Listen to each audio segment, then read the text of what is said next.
Good afternoon, Bay Nation. Welcome to another episode of Fantasy Bay. I'm your host, Mike Williams, and today we're going to be going over the waiver wire for Week 10.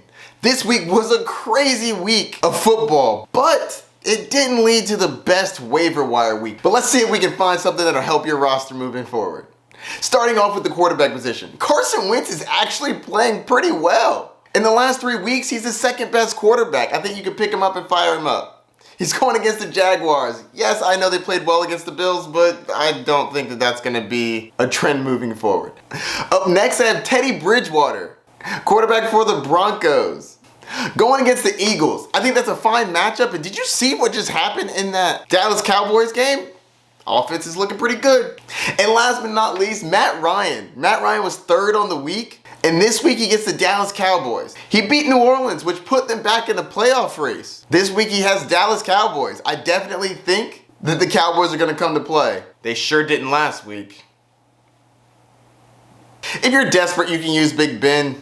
He's going against the Lions. You know they're not good, but I'm not really confident in Ben in general. Moving on to the running back position. Slim pickings here too. Jordan Howard, running back for the Philadelphia Eagles. Jordan Howard's a solid pick. It looks like they're going to use him in the running game. The coach seems to be believing in him a little more, so I definitely think you could pick him up. Up next, Ramondre Stevenson, running back for the New England Patriots. He's currently dealing with a head injury, as is the starting running back, Damian Harris. I don't know the status on either one of them yet, but if Damian Harris misses time, I do think that Stevenson's going to get some run. If both of them miss time, I think that Brandon Bolton would be the guy to pick up. But I don't think you're going to have time to wait for that decision, so you might have to shoot your shot now. If you think that they're both going to be out, Brandon Bolton. If you think Damian Harris is going to be out, Ramondre Stevenson. Either way, I'm not super excited about any of them, to be honest with you.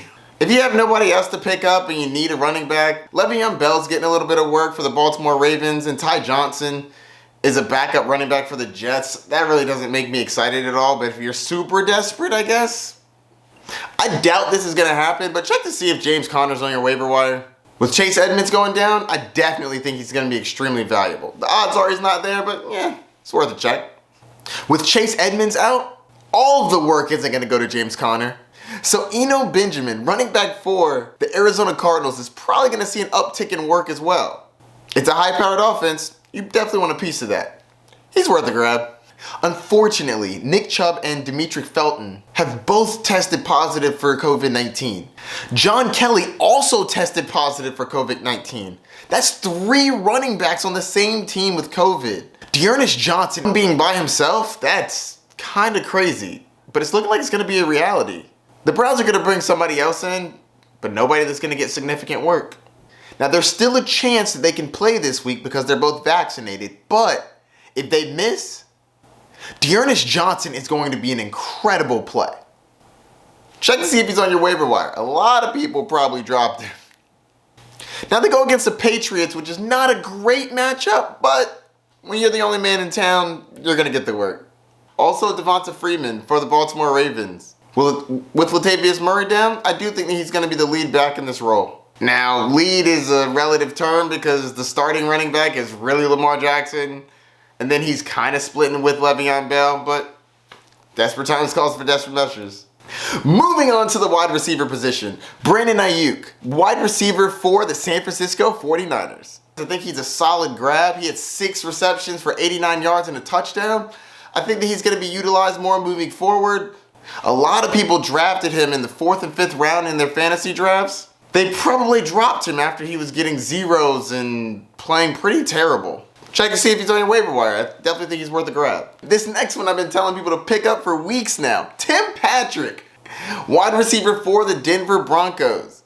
I do think that it's going to be hard to decide when he's going to get the touches, but I think between him, Jerry Jeudy, and Courtland Sutton, they're going to rotate on who's doing well each week, and Tim Patrick has shown that he's going to catch the ball and he can do something with it.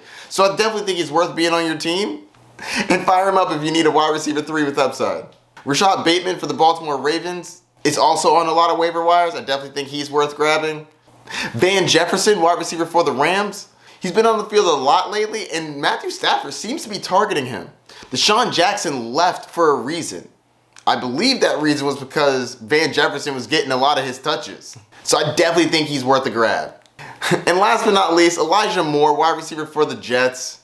He played great this week, but I'm a little nervous about him in this upcoming week, going against the Bills. And with Corey Davis back, I'm not really sure with what his role is going to be. I do think they're going to use him, but there's a couple X factors there. Corey Davis coming back. The quarterback may or may not be going back to Mike White or Zach Wilson. I think he's worth a speculative add, but I'm not really excited about starting him this week. Moving on to the tight end position, Logan Thomas, tight end for the Washington football team. If he's still out there, I definitely think he's worth a grab. They were on bye this week, so a lot of people probably dropped him. Also, he was on IR, so he wasn't getting used anyways. Moving on, Pat Freiermuth had an amazing Monday night game. I definitely think he's worth an add. He looks fantastic, and the team seems to be utilizing their tight end. Chase Claypool also got a little dinged up in this matchup. I'm not sure what the diagnosis is, but that definitely leads more targets for Freiermuth if Claypool's not going to be on the field. Tyler Conklin, tight end for the Minnesota Vikings. The last 2 weeks, he's had 7 targets. That's pretty solid for a tight end. And Evan Ingram on the New York Giants. He's had a touchdown in the last 2 games. They're not the most predictable thing in the world, but if you're desperate, there's a chance he gets in the end zone. Moving on to the defenses. The Tennessee Titans have been playing incredible defense recently. In the last 3 weeks, they're the second best defense. And they haven't been facing any scrubs. The Chiefs, the Colts, and the Rams. Those are pretty good offenses. So fire them up against the Saints. Trevor Siemian looks okay, but he's no Patrick Mahomes. Even though Patrick Mahomes has not looked great recently. What's going on with the Chiefs? And last but not least, the Denver Broncos going against the Philadelphia Eagles.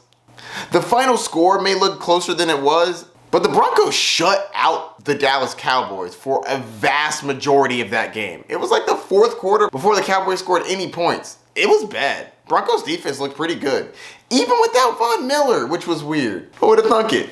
2 incredible defenses that probably won't be available, but you should definitely check on. The Baltimore Ravens going against the Miami Dolphins. And the Arizona Cardinals going against the Panthers. The Panthers have been terrible recently. Sam Darnold really isn't looking great. And that's going to do it for my waiver wire week 10. Let me know if you have any questions. Don't forget to like, subscribe, and hit that notification bell down below. And good luck on the wire this week. Peace.